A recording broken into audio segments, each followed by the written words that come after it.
เอาคนต่อไป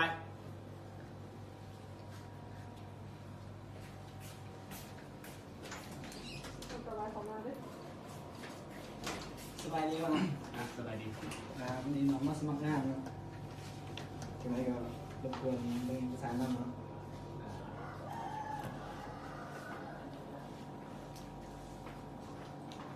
ไปเฮียนอยู่ไซนี่ เรียนอยู่ญี่ปุ่นใน6 ปีที่นี่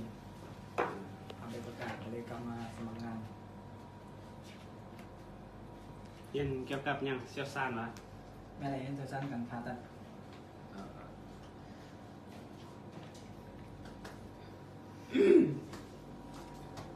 อันเอกสารมีเท่านี้มาไปประกาศ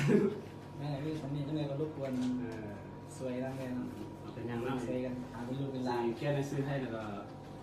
อันคนบอกแบบได้กับโทรหาเด้อ เจ้าครับ ซื้อหยังก็ เพชรสวัย เป็นสบายเนาะอายุจักปีเลย 25 ปี สหะโอ้เท่าไหร่เนาะ ประสบการณ์ได้เยี่ยมเลย เก่ง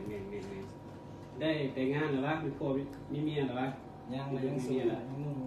ยังโล ไอ้เอานี่แน่พยาบาลเนี่ยเอาเตรียมรถโทรใส่นะเป็นยังไงก็ติดต่อหา เอา สุด โต ไป น้ ไม่ อง นะ เด็ รถโทรน้องเขียนให้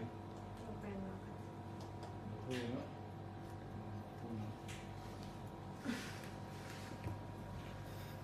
ลืมไปเส้นอะไรนะ เช่นเนาะ เช่นมันนี่วะ เลยมันนี่เป็นคนตลกนิดนึงนะเออ ปกติก็ตลกอยู่แล้ว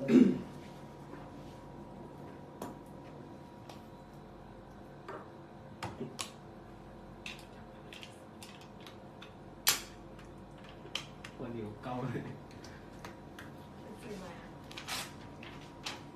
อ่ะใบ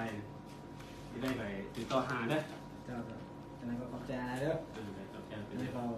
หาบึงช่วยกันเนี่ยนะ เป็นยัง เอาละทำเลย ไป ไป ได้ ได้ ขอบใจ โ